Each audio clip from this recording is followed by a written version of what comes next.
এক আনন্দঘর অনুষ্ঠানের মধ্য দিয়ে সম্পন্ন হল তেলিয়ামুড়া নেতাজি নগর উচ্চ বিদ্যালয়ের বার্ষিক ক্রীড়া প্রতিযোগিতা। শনিবার সকাল 11টা নাগাদ বিদ্যালয়ের মাঠে শুরু হয় এই ক্রীড়া প্রতিযোগিতা। খেলার সূচনা করেন ত্রিপুরা বিধানসভার মুখ্য সচেতক কল্যাণী সাহা রায়। অন্যান্যদের মধ্যে উপস্থিত ছিলেন বিদ্যালয় পরিচালন কমিটির চেয়ারম্যান শঙ্কর ঘোষ প্রমুখ। নিত্য নতুন বিভিন্ন ধরনের খেলায় অংশগ্রহণ করে কচিকাঁচা ছাত্রছাত্রী সহ সকলে বক্তব্য রাখতে গিয়ে মুখ্য সচেতক কল্যাণী সাহা রায় বলেন, পড়াশোনার পাশাপাশি নিয়মিত শরীর চর্চা ছাত্রছাত্রীদের একান্ত প্রয়োজন।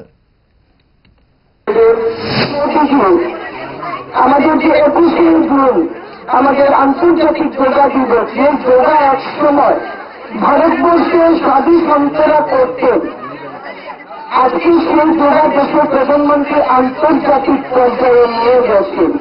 আজকে শুধু ভারতবর্ষের নয়, সারা পৃথিবী এই দিনটিকে আন্তর্জাতিক যোগা দিবস হিসাবে পালন শুধু করেন না, তারা নিজের জীবনের সঙ্গে জড়িয়ে নিয়েছেন এবং দেশের প্রধানমন্ত্রী আহ্বান করেছেন, খেলো ভারত খেলো।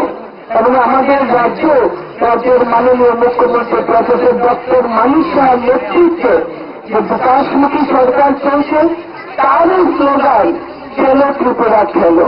এবং বিভিন্ন যোজনা তৈরি করে ছাত্রছাত্রীদের খেলাকে উৎসাহিত করার জন্য, যেমন সিনথেটিক টার্ফ দেওয়া হচ্ছে বিভিন্ন ফুটবল মাঠে, তেমনি ক্রিকেট স্টেডিয়াম করা হচ্ছে, বিভিন্ন খেলাধুলা কম্পিটিশন করে খেলাধুলার মান উন্নয়ন করার জন্য রাজ্য সরকার আন্তরিকভাবে চেষ্টা চালিয়ে যাচ্ছে।